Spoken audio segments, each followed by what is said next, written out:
نحمده ونصلي ونسلم على رسوله النبي الأمين الكريم أما بعد فأعوذ بالله من الشيطان الرجيم بسم الله الرحمن الرحيم اللهم صل على سيدنا ومولانا محمد النبي الأمي وعلى آله وصحبه وبارك وسلم وصل عليه. محترم سامعین اور ناظرین، السلام علیکم ورحمۃ اللہ وبرکاتہ. کی کتاب کو لکھنے کے بعد، اس کے تمام امور لکھنے کے بعد، پھر مفتی اعظم پاکستان نے جو اکابر علماء ہیں پاکستان کے، بیرون پاکستان، دنیا بھر کے علماء، ان کو وہ پیش کیے ہیں پہلے چھپنے سے پہلے، کہ وہ اس کو پڑھیں، پڑھنے کے بعد اپنے تاثرات لکھیں، اس کی تائیدات لکھیں، اس کی تصدیقات کریں، اس کے اوپر تقریضات لکھیں. تو وہ کون سے علماء ہیں جنہوں نے اس کتاب کو بالاستیاب پڑھا ہے اور پڑھنے کے بعد اس کے اوپر اپنا تبصرہ لکھا ہے؟ تو میں چاہوں گا کہ اس کی بھی اس کتاب کے اندر نشاندہی ہو جائے. تو اور دوسرا، یہ پروگرام آپ کے سامنے ہے، یہ ہم نے ایک سلسلہ شروع کیا ہے برٹش فتویٰ کونسل کی جانب سے، اور یہ ہم نے یہ شروع کیا کہ علماء سے کتابیں پڑھوائیں گے، ان سے بیان کروائیں گے، پھر اس کو جو وہ ویڈیو کی صورت میں لا کر پیش کر دیں گے. جس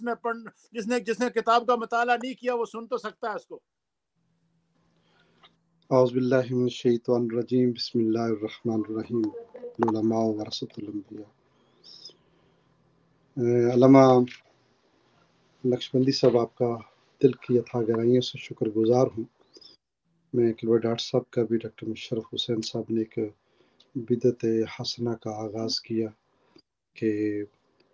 کتاب کا مطالعہ جو ہے وہ سوشل میڈیا کے اوپر کیا جائے. نیچرلی زمانہ گزرتا جائے گا، نئے نئے مسائل بھی آئیں گے اور نئے نئے ذرائع بھی آئیں گے جس سے آپ علم کی ترویج کر سکتے ہیں. اور جس طرح یہاں پر اس کا استعمال آج ہوا ہے، میں سمجھتا ہوں کہ ایک بہت اہم چیز ہے. مجھے جو موضوع دیا گیا ہے کہ جو تائیدات اور تحقیقات کی گئی ہیں قبلہ مفتی صاحب کی اس عظیم کتاب کے حوالے سے، میں اس کے بارے میں ان علماء کے نام یا ان کے کام کو آپ کی خدمت میں پیش کر سکوں. بڑی اس بات کی خوشی مجھے جو سب سے زیادہ ہوئی، اور ایک اس لحاظ سے کہ بڑا انتشار کا اور اختلاف کا زمانہ ہے. لوگوں کو جب کسی کو ایک عہدہ یا ایک ٹائٹل ملتا ہے تو اس کے ساتھ اختلاف کرنے والے بھی بے شمار پیدا ہو جاتے ہیں. اس ٹائٹل کے اوپر بھی اختلاف کرتے ہیں، بھئی کس نے وہ ٹائٹل دیا، حالانکہ چاہے وہ بندہ اس مقام کے پروفائز ہی کیوں نہ ہو. تو یہاں ایک چیز متفقہ طور پر جتنے بھی علماء جنہوں نے تصدیق کی، ایک بڑی متفقہ طور پر چیز نظر آئی کہ ہر ایک نے حضرت قبلہ مفتی صاحب کو مفتی اعظم ہی لکھا.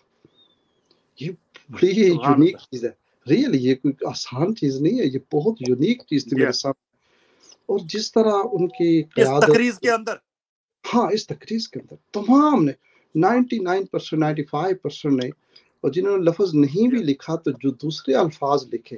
ان کی توصیف کے اندر، ان کے مدح کے اندر، وہ بھی بڑے عظیم سے عظیم بہت ہی مسلمہ باتیں تھیں. اور اس کے اندر یہ ایک بہت اہم چیز ہے. دیکھیں، میں چھوٹا سا آپ کو ہسٹری کے اندر لے جاتا ہوں. چلو تھوڑا سا یہاں پر ہوئی، یہ بات سچ ہے کہ ہمارے ہاں جو عقائد بیان کیے جاتے ہیں،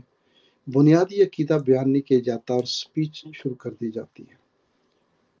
جس کی بنیاد کے اوپر آپ سپیچ کرتے ہیں وہ عقیدہ بیان نہیں کیا جاتا، لیکن اس کے اوپر عمارت سپیچ کی شکل میں تعمیر کر دی جاتی ہے. کوئی ایک مسئلہ عقیدے کا نکال لیں، حاضر ناظر کا نکال لیں، آپ جو ہے شفاعت کا نکال لیں، علم غیب کے اوپر نکال لیں، یعنی درود و سلام کے اور ختم کے اوپر نکال لیں، کسی بھی جو ہمارے اس وقت معاملات ہمارے چل رہے ہیں،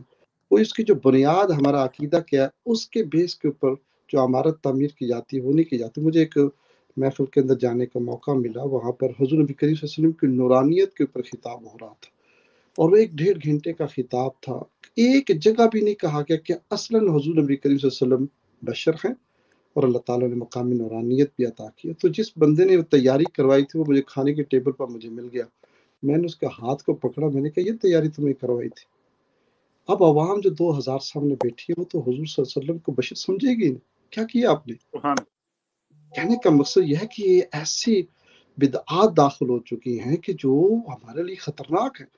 اور یہی جی وجہ ہے کہ ہماری آج کی نوجوان نسل بالخصوص ہم یورپ کے اندر جو موجود ہے، یہاں پر تو انڈیویجلزم پڑھایا جاتا ہے، اور یہاں پر ایک سسٹم کے تحت ایک جو ہے وہ اپنی کرٹیسزم میں پڑھایا جاتا ہے۔ وہ یہ نہیں دیکھا جاتا کہ باپ سامنے بیٹا سامنے ہے کون ہے، وہ اپنی رائے کا کھل کر اظہار کرنا پسند کرتے ہیں۔ تو اس لحاظ سے میں سمجھتا ہوں کہ آج قبلہ مفتی صاحب دامت برکات العالیہ نے جس موضوع کے پر ہاتھ رکھا اور وہ اس کا حق ادا کرنے کی کوشش کی، آج سے تقریباً 40 سال پہلے حضور علامت رحمۃ اللہ کے میں نے ایک خط پچھلے دنوں پڑھا ہے، حضرت قبلہ شیخ الحدیث مولانا اشرف سیالوی صاحب کو انہوں نے لکھا کہ مولانا مجھے جب علماء کے خطابات کے دوران بیٹھنے کا موقع ملتا ہے یہ واعظین کے، اس کے اندر مجھے ایک بڑی عجیب سی چیز نظر آتی ہے کہ ان کو خود بھی پتہ نہیں ہے کہ عقیدہ کیا ہے، اور لوگوں کے عقائد وہ خراب کر رہے ہیں۔ اور آپ کی ذات کے علاوہ مجھے کوئی بندہ نظر نہیں آ رہا جس کو میں یہ کہوں کہ اس موضوع کے اوپر کتاب لکھیں کہ ہمارے اصل عقائد کیا ہیں۔ چنانچہ یہ اس وقت کی بات ہے، اور اس وقت بھی ایسے بات نہ لکھی پھر باقاعدہ طور پر عقیدہ سامنے رکھ کر اور اس کی تصحیح کی جا سکے اور لوگوں کو بتایا جا سکے۔ نتیجہ کیا نکلا کہ 40 سال وہ بھی گزر گئے، اب الحمدللہ حضرت قبلہ مفتی صاحب واقعی اس مقام کے پر فائز ہیں کہ جس موضوع کے اوپر انہوں نے ہاتھ ڈالا ہے، اور وہ اس کا حق رکھتے ہیں کہ اس کے اوپر ہاتھ ڈالیں۔ اور چونکہ یہاں پر جو مسئلہ ہے وہ آپ کو پتہ ہے، جو اختلاف کا مسئلہ ہے، تعین و تشنیع کا مسئلہ ہے، مفتی صاحب ماشاءاللہ شیر ہیں، اللہ اللہ شیر ہیں، کوئی پرواہ نہیں کسی کی، اور اپنے موقف کے اوپر اتنے ڈٹ جاتے ہیں۔ ابھی پچھلے دن پاکستان کے اندر آپ کو پتہ ہے کہ یہ مساجد جو بند کی گئی کورونا کے حوالے سے، تو مفتی صاحب واحد شخصیت خدا گواہ جو گورنمنٹ آف پاکستان کے سامنے ڈٹ گئے اور ان کو یہ کہا کہ ہم یہ مساجد کو بند ہونے نہیں دیں گے۔ اس وقت میرے جیسے کئی ایسے تھے کہتے تھے کہ کیا کرتے ہیں مفتی صاحب قبلہ، یہ تو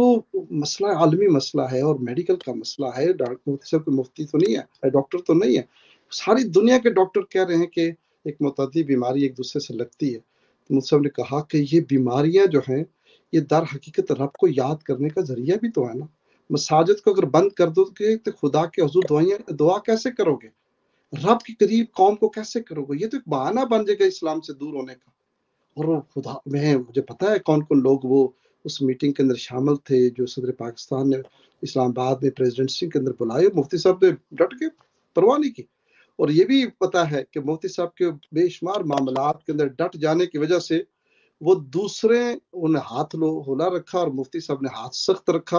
اور وہ دوسرے جو ہیں وہ مالی معاملات اور کئی معاملات کے اندر انہوں نے فائدہ اٹھا لیا۔ اس چیز کے اوپر مفتی صاحب کی بہادری اور ان کے جو ان کی جو جہاندیدہ ہونا ہے اس کے اوپر جتنی بھی بات کی جائے یقینی بات ہے وہ کم ہے، لیکن چونکہ میرے سامنے جو موضوع مجھ کو دیا گیا ہے، وقت کی بھی نماز مغرب کا وقت ہونے والا ہے، میں چاہتا ہوں کہ اس کے اندر جو کتاب کے اندر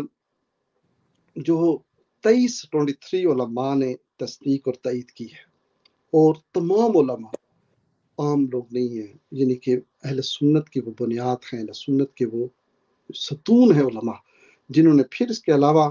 45 کے قریب علماء کی لسٹ موجود ہے جو کراچی کے اندر میٹنگ کے اندر انہوں نے مفتی صاحب کی اس کتاب کی تائید کی اور اس کی تصدیق کی۔ تو اس لحاظ وہ جو علماء ہیں وہ پاکستان سے بھی ہیں جو تائید کرنے والے ہیں، وہ یو کے سے بھی ہیں، وہ امریکہ سے بھی ہیں، وہ ماریشس سے بھی ہیں، انڈیا سے بھی ہیں۔ تو اس لحاظ سے اس کا مطلب جو ہے کہ اجماع امت ہوا ہے، اجماع اہل سنت ہوا اس بات پر کہ جو مفتی صاحب قبلہ نے لکھا ہے وہ حق ہے، وہ سچ ہے، اور اس کے اوپر اہل سنت کو عمل کرنا چاہیے۔ تو میں یہاں پر یہ بھی ضرور چاہوں گا مفتی صاحب قبلہ کی خدمت میں عرض کرنا، اگر وہ سن رہے ہوں تو نہ بھی سن رہے تو دوست بات ضرور پہنچائیں گے، کہ یہ سلسلہ پہلے بھی ان کی موجودگی میں شاید کہا گیا ہے کہ یہ ایک کتاب کی بس سلسلہ رکنا نہیں چاہیے۔ پرابلم یہ ہے مفتی صاحب قبلہ اکیلے شخص ہیں، اور آپ جیسے کہ آج انہوں نے شرکت کی تو صبح آج وہ اس لاہور کے محفل میں شرکت کی، کراچی واپس آئے، پھر انہوں نے اس پروگرام کے اندر شرکت کی۔ یقیناً ایک بڑھاپے کا عالم بھی ہے اور کمزوریاں بھی ہیں، اس کے باوجود کہنے کا مقصد یہ ہے کہ اگر وہ خود تو نہیں کر سکتے تو ایک جو ہے گروہ بن جانا چاہیے، گروپ بننا چاہیے، ایک تھنک ٹینک بننا چاہیے،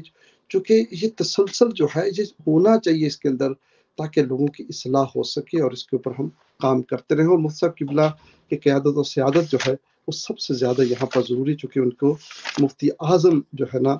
وہ کہا جاتا ہے، اور ان کا حق بھی بنتا ہے کہ وہ مفتی اعظم کا جو ٹائٹل ان کی خدمت میں پیش کیا جائے.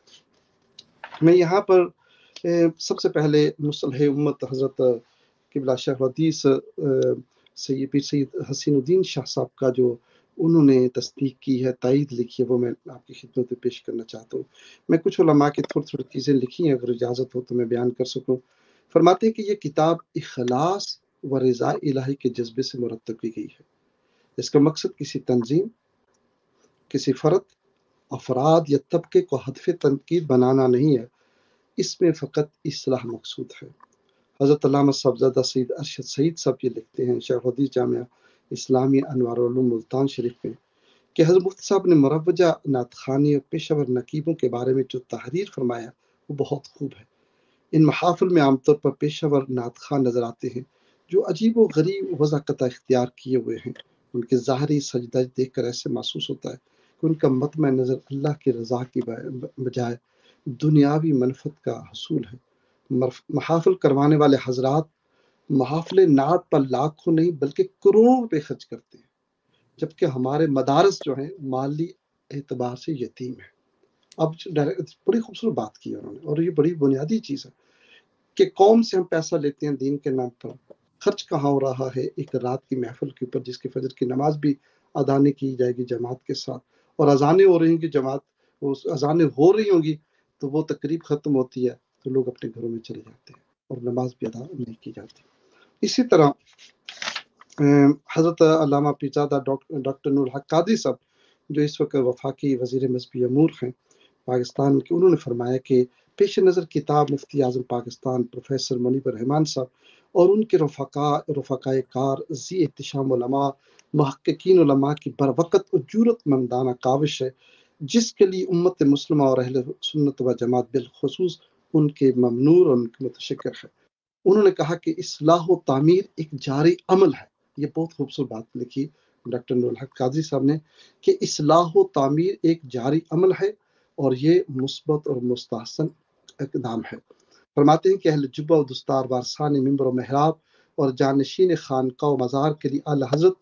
اشاہ احمد رضا بریلوی کے فرمودات و ارشادات سے فرار ممکن نہیں، جو ہماری بنیاد ہیں اہل سنت کے علمی وراثت کے جو ہمارے جو وارث ہیں وہ اعلی حضرت فاضل بریلوی ہیں، اور وہی اصل جو ہیں انہی سے ہم فیض حاصل کرتے ہیں. فرماتے ہیں کہ پھر وہ لفظ پڑھے اہل جبہ و دستار وارثان ممبر و محراب جانشین خانقاہ و مزار کے لیے اعلی حضرت رحمۃ اللہ علیہ کے فرمودات اور ارشادات سے فرار ممکن نہیں، کیونکہ آپ ایک سچے عاشق رسول، سالک، صوفی، متبحر عالم کے طور پر شریعت کا خلاصہ قرآن و حدیث کی روشنی میں انہوں نے بیان فرمایا ہے. آگے چوتھے نمبر پر حضرت علامہ فضل سبحان صاحب فرماتے ہیں شیخ حدیث صاحب جو ہیں مردان والے، محترم مفتی منیب الرحمان صاحب کی مرتبہ کتاب اصلاح عقائد و اعمال پڑھ کر دلی سکون ہوا. سمجھتا ہوں کہ یہ کتاب علمی و روحانی دنیا کی اصلاح کے لیے روشن مینار ہے، اور اس میں تقریباً تمام شعبوں اور افراد کا ذکر موجود ہے جو بظاہر خود مصلح نظر آتے ہیں، جو بظاہر خود مصلح نظر آتے ہیں لیکن وہ خود اصلاح کے محتاج ہیں. آپ اندازہ کریں کہ جو خطاب کرے گا تو وہ تو مصلح بن کر آئے گا نا، لیکن فرماتے ہیں کہ وہ خود جو ہیں وہ اصلاح کے محتاج ہیں. حضرت صاحبزادہ حبیب الرحمان محبوبی صاحب سجادہ نشین ڈھنگری شریف نے فرمایا کہ مصنف خلوص نیت سے اصلاح امت چاہتے ہیں. مفتی صاحب کا وجود اہل سنت کے لیے اس پرفتن دور میں حجت کا درجہ رکھتا ہے. فرماتے ہیں کہ مفتی صاحب حقیقتاً منیب الرحمان ہے، یہ اس میں باب مسمہ ہے. اور آگے فرماتے ہیں کہ ایک اور کہ حضرت مفتی صاحب حجت الاسلام ہے. ڈاکٹر صاحب نے بگننگ بات کی تھی، یہ تو آپ کو پتہ ہے کہ حضرت امام غزالی کا لقب ہے، ان کو یہ ٹائٹل دیا گیا ہے. امت مسلمہ کے اجتماعی طور پر اگر صاحبزادہ حبیب الرحمان صاحب جیسا ایک صاحب علم پیر طریقت جو ہے وہ حجت الاسلام کا لقب جو ہے وہ حضرت قبلہ مفتی صاحب کو دے رہے ہیں، تو یہ کوئی آسان بات نہیں، یہ بہت بڑی بات ہے. اسی طرح آپ کی اجازت سے مجھے ایک دو اور یہ ایک بڑی خوبصورت بات یہاں پر حضرت علامہ صاحبزادہ خواجہ محمد حسن بہروی دامت برکاتہم العالیہ نے جو لکھی ہے، فرماتے ہیں کہ مخالفین اہل سنت آج اپنے اونچے ہتھکنڈوں کے بلبوتے پر سواد اعظم کو بریلوی کہہ کر ایک مسلکی برانڈ کا تاثر قائم کر کے عالمی سطح پر اہل سنت و جماعت سے الگ کر کے شعوری سازش کر رہے ہیں. یہ ذہن میں ضرور رکھیے گا. سواد اعظم کو بریلوی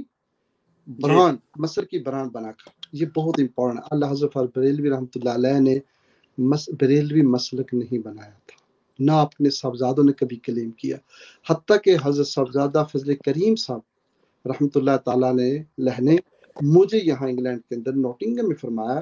کہ ہمارے والد گرامی حضرت محدث اعظم مولانا سردار احمد صاحب رحمۃ اللہ تعالیٰ فرمایا کرتے تھے کہ ہم بریلوی نہیں، ہم اہل سنت ہیں. اور آج حالت ہماری یہ ہو چکی ہے کہ ہم نے مسجدوں کے باہر بریلوی لفظ لکھنا شروع کیا. 20-25 سال پہلے یہ نہیں ہوتا تھا. یہ ایک نئی بدعت اہل سنت لے کر آئی، اور دوسروں نے ہمیں تو در حقیقت قادیانیوں کے ساتھ البریلوی جب کتاب لکھی گئی عربی کے اندر، انہوں نے قادیانی کے طور پر ہم کو پیش کی، اور ہم نے کہا جناب ہم قبول کرتے ہیں. آپ ایک بڑے دریات سے نکل کر آپ ایک کنال کے اندر، چھوٹی نہر کے اندر چلے گئے، اور وہ بھی آگے جا کے بند ہو جاتی ہے. دریا تو چلتا رہتا. اس میں ٹوٹل کتنے علماء کی تقاریر ہے شاہ صاحب؟ میں ختم کر رہا ہوں مولانا، ختم کر رہا ہوں. تو یہاں پر آخر میں جو چیز میں پیش کرنا چاہتا ہوں وہ یہ ہے کہ حضرت قبلہ مفتی صاحب کی ذات پاک ہمارے لیے بہت بڑا ایک فخر ہے، اور بہت بڑی اہمیت کی حامل شخصیت ہیں. جتنا بھی ہم ان کے قیادت اور سیادت کے اندر ہم کام کر سکتے ہیں وہ ضرور کرنا چاہیے. اور یہ سلسلہ جو ڈاکٹر صاحب آپ نے شروع کیا ہے آپ کے برٹش فتویٰ کونسل کے پلیٹ فارم سے جو ہوا ہے، کتابوں کا اس طرح مطالعہ، یہ جاری رہنا چاہیے. ٹھیک ہے، بڑی محفل نہ ہو، 3-4 گھنٹے 5 گھنٹے کی نہ بھی ہو، تو اس کو مختلف حصوں میں تقسیم کر کے 2-3 گھنٹے کا ہر مہینے اگر ایک ہو، اچھی کتابیں اچھی ہوں، اور تمام علماء کو اس کی دعوت دی جائے، اور اس کے 5-7 علماء اس کے اوپر تقریر لکھے بھی اور اس کے علاوہ یہاں پر تائید بھی کریں، تو یہ اس میں سمجھتا ہوں کہ ایک علمی طور پر اضافے کا باعث بنے. میں آخر میں پھر ڈاکٹر صاحب آپ کا، علامہ نصیر الدین صاحب آپ کا، دوسرے تمام دوستوں کا شکر گزار ہوں جو بھی اس کے اندر ایز اے منتظم جو ہیں وہ شریک ہیں. اللہ سب کی خدمات کو اپنی بارگاہ بیکس پناہ میں قبول فرمائے. اور بہت شکریہ حضرت علامہ پیر سید لخت حسنین شاہ صاحب دعوت برکاتہم العالیہ، اور بڑی تفصیل کے ساتھ آپ نے بیان کیا کہ مفتی اعظم پاکستان کی یہ کتاب اصلاح عقائد و اعمال کی لکھنے کے بعد انہوں نے جن جن علماء کو دیا، اور انہوں نے اس کتاب کو بالاستیاب صفحہ بصفحہ پڑھنے کے بعد پھر انہوں نے اپنے تاثرات تقاریر کی صورت میں اس پر لکھے، وہ کون کون سے علماء تھے اور کیا کیا ان کے تاثرات تھے. بڑے خوبصورت انداز سے اس کو بیان کیا ہے. اس دوران ہمیں جوائن کیا ہے عالم اسلام کی عظیم شخصیت، مبلغ اسلام، خطیب ملت اسلامیہ، حضرت علامہ مفتی لیاقت حسین صاحب ازہری، کراچی سے آپ